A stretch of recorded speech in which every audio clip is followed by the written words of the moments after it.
Everybody, Bronze Raz MMA here. Today I'm recapping UFC 308, which finished not too long ago. And none of the PowerPoints or anything like that. You know, typically with those, I like to include like GIFs and stuff, as you've seen. And unfortunately, right after the fight is done, it's kind of hard to find some good ones. And I would rather not bore you guys with just a typical PowerPoint. So I'll be using the UFC website rather. And just do like a quick recap. I went 11-2 on my picks here.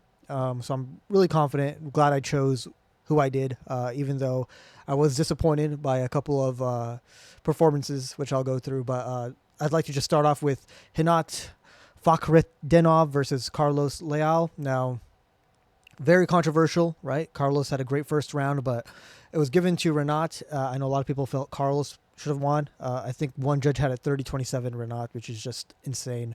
But I did go with Renat. I trusted his experience, his skill set, and I probably would have gotten picked wrong. I mean, I probably did pick wrong, but the judges picked in a way that favored me, so that's all I could really say. So Renat gets it done.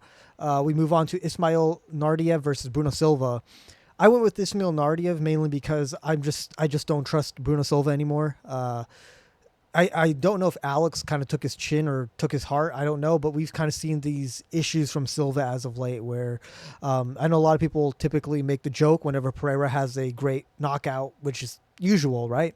People will say, well, how good is Bruno Silva really? And I think it's more like, obviously Pereira went into that fight injured. I think he had a broken hand or a foot. I can't remember which one. But even then, Pereira was wobbling this guy all over the place. And I think maybe he took too much damage, or maybe just his heart after that was never the same. You know, after you take that much damage, you got to wonder, some guys just aren't able to recover. Maybe they're just like, I don't want to take that much damage again in my career. But yeah, Ismail Nardiev gets it done. Congrats to him from Morocco. We go on to Farid Basharat versus Victor Hugo. Another decision. At this point, we had quite a few decisions. But yeah, I went with Farid Basharat. Kennedy Nechukwu versus Chris Barnett. I went with Kennedy. And I mean, Chris Barnett, he injured himself, I think, before the fight started when he jumped up a bit too high and hurt himself. So maybe this is a good time for Chris Barnett to kind of focus on maybe, you know, getting himself into a bit of a more athletic shape. You know, the Kennedy is in good shape, and he looks like a good athletic heavyweight from what I can remember.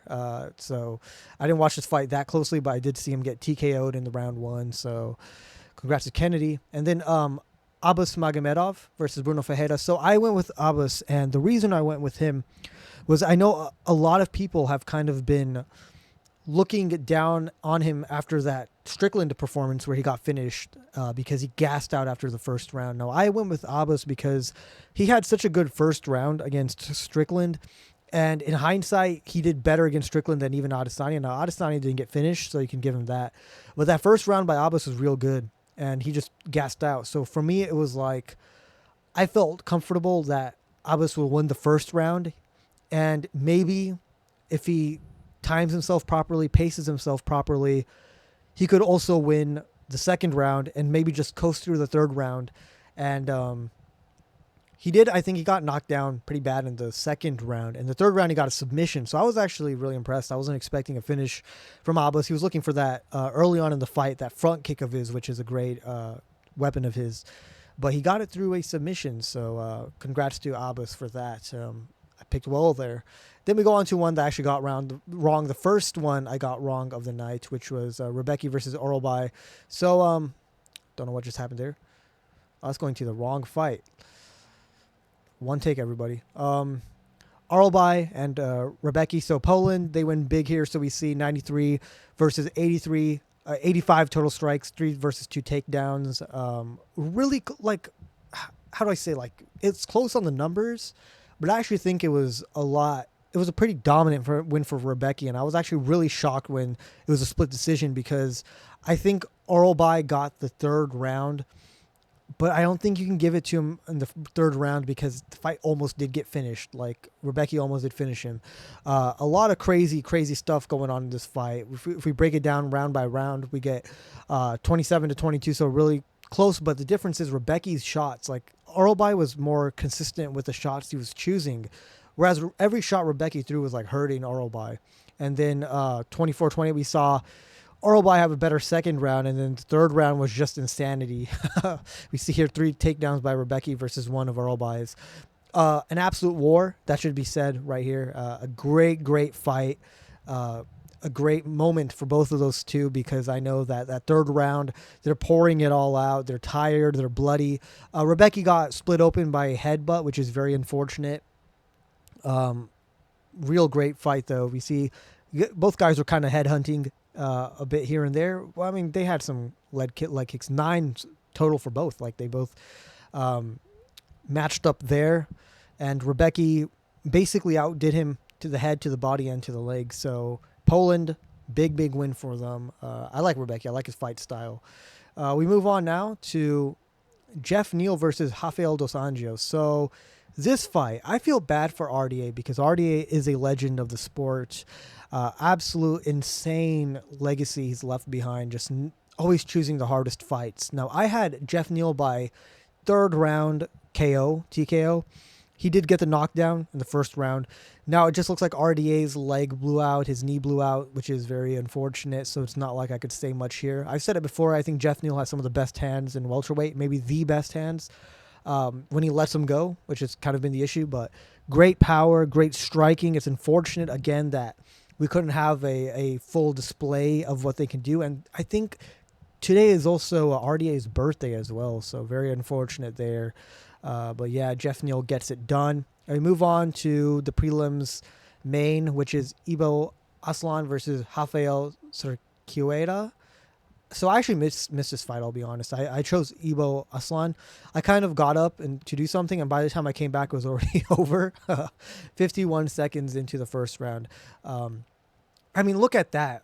Rafael landed 1 shot. Ibo landed 28. I mean, what more do you need to say here?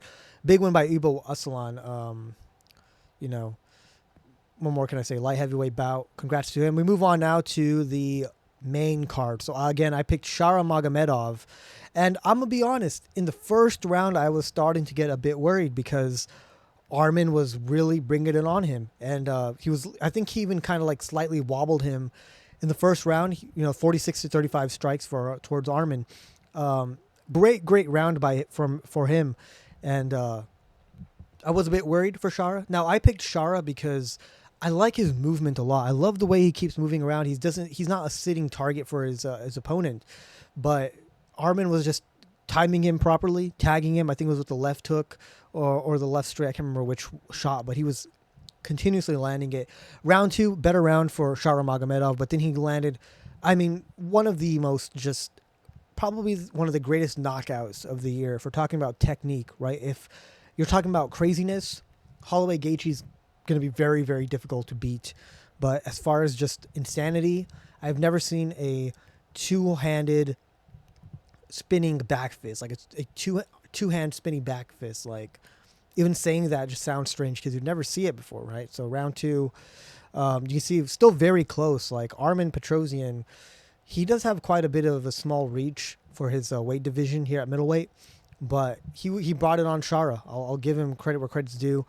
And you can see here that both men were really, for Shara, it was towards the body. For Petrosyan, it was towards his legs. So they were both kind of landing, which is kind of cool if you look at the way it's positioned, right? Shara's body took the brunt and Petrosyan's legs took the brunt of it. But great fight, really fast-paced as well. And Shara Magomedov is just so fun to watch. I really am looking forward to his next fight.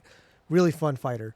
We move on to Lerone Murphy versus Dan Ige. I thought this was a decent fight. It was a lot more fun than I thought it was going to be. I had Lerone Murphy winning by decision, basically just holding on, but he ended up doing a lot better. Now, I think he got knocked down in round 2. I could be wrong here. Does it say knockdowns? Okay, yeah. So this was the round that Dan Ige got the knockdown. And I like Dan Ige a lot, so I wouldn't be particularly mad if he won either, even if I got my pick wrong. But we can see even with that knockdown, 36 total strikes for Lerone Murphy. And if we go through like round by round, 24-8 and 18-32. So Dan Ige had a much more, let's say like an impressive first round.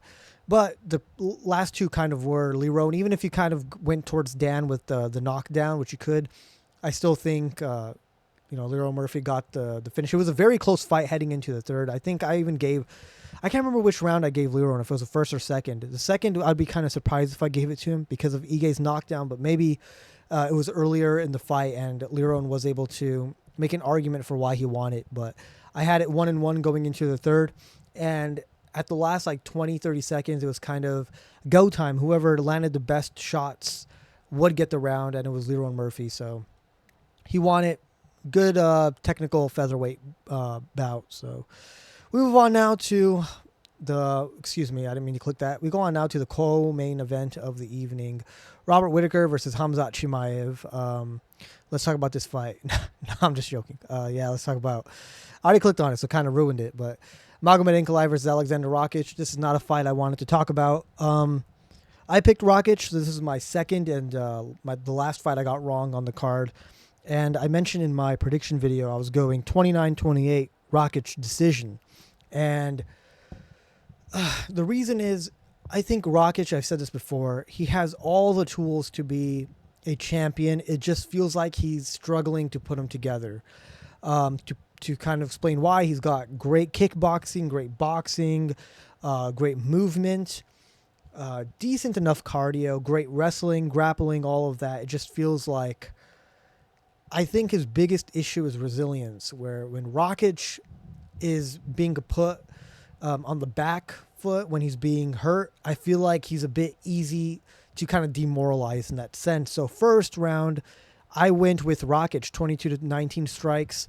The leg kicks were there. Everything was there. It was a good first round for Rakic. And I had a pretty clear Rakic first round, actually. So I was feeling confident. Round two, Ankalaev. Not, again, they were pretty close on the strikes, 24-20.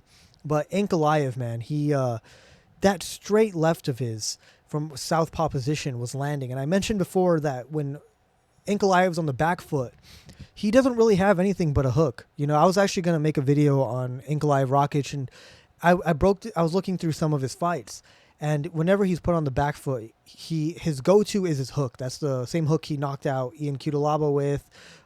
It's the same hook he was looking all night for on Jan Blachowicz. That's his go-to shot. And he doesn't typically go forward in southpaw. He likes to be a counter puncher, but he was going forward and he was landing that straight left basically at will, and he was playing the low kick game with Rakic. Now his legs were pretty red, don't get me wrong, but he really impressed me in the second round coming back. And round three was very close. Rakic went for a good takedown, couldn't get it, but when it was time for him to go with a minute left, he should have, I think, broken the clinch, focused on trying to get as many good shots as he can, and he didn't. He just seemed like he wanted to coast. And that is my issue with Rakic. It was like, okay, you're 1-1. You have the opportunity here, right? I think all three judges had it 29-28. So we know it's 1-1. And I think his coaches told him it was 2-0, which is ridiculous. I mean, Ankalaev clearly won the second round. The first round was close, but I gave it Rakic. You have 1 minute left. This is a very close round. Rakic had 1 minute that he could have won this fight. But again, there's that resilience, which I've been saying for a while, is his problem. He needs a bit more of that intensity. And I'm confident he can get it. Merab had the issue where, he was losing in his career at once. Like he had a loss. He got knocked down pretty badly by, what's his name? The former bantamweight champion. But Bilal Muhammad got KO'd. Marlon Moraes is his name. But Bilal Muhammad got KO'd. Both of these guys became champions because at a certain point, they realized what the issue was and they were able to make a game plan around it, right? Islam Makhachev got knocked out. He created a game plan to where he would be more on the back foot in his striking and he would use his grappling to be more offensive. With Rakic, I feel like he has all the tools. He just needs to find a way to put them together. He tries to fight more technical, and it's not working for him because I don't think he has the ability to stay patient. He overthinks his shots. He sometimes is going for a shot and he stops, which isn't very good. We saw here he landed 34 leg kicks. I mean, he was banging that kick those legs up.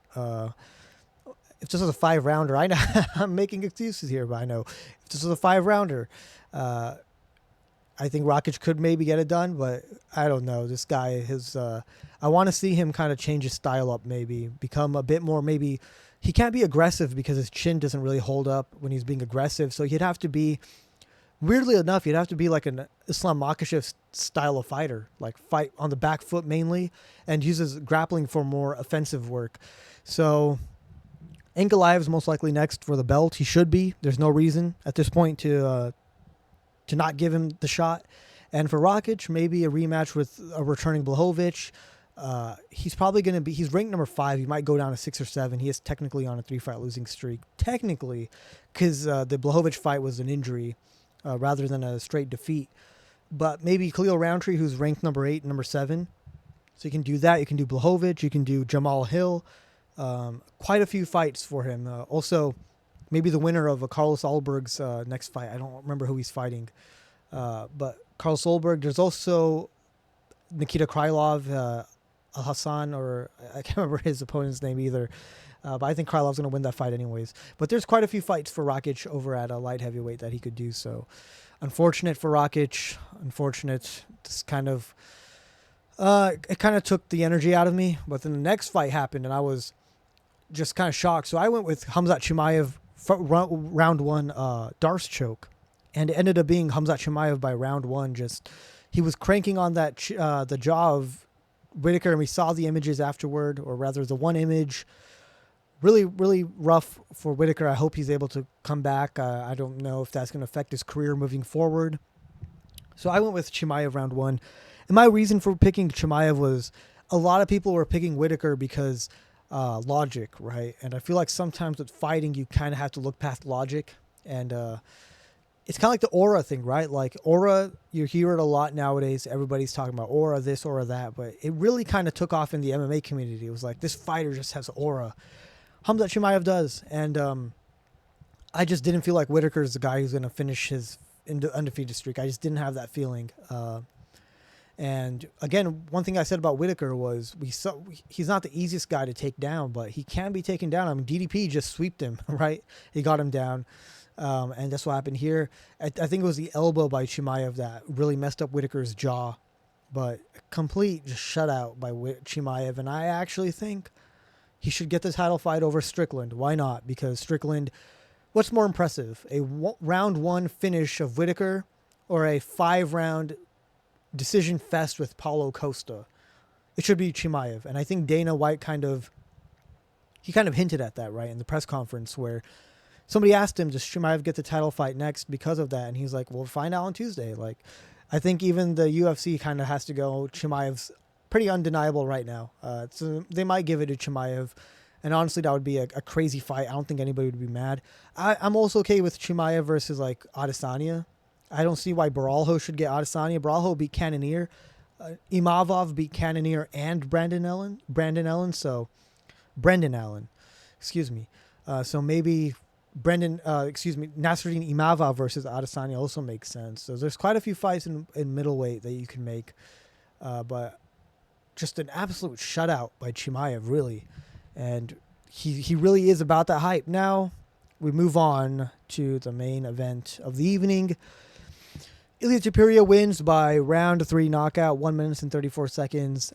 I had Ilia Topuria winning by knockout in the second round, but I did state in my video I could see it being a 3rd round KO as well. So if I had to break this fight down just really quickly, kind of how did it go, how it was going and stuff. So I know some people I think they're kind of confused about my predictions for the fight. They thought I was thinking that Topuria was going to absolutely shut him out, make it look easy, get the round 2 knockout. I never claimed that. You know, Topuria is a bit of a slow starter, right? So we can see here 24 strikes to 35 in favor of Holloway, whereas Topuria got 2 takedowns.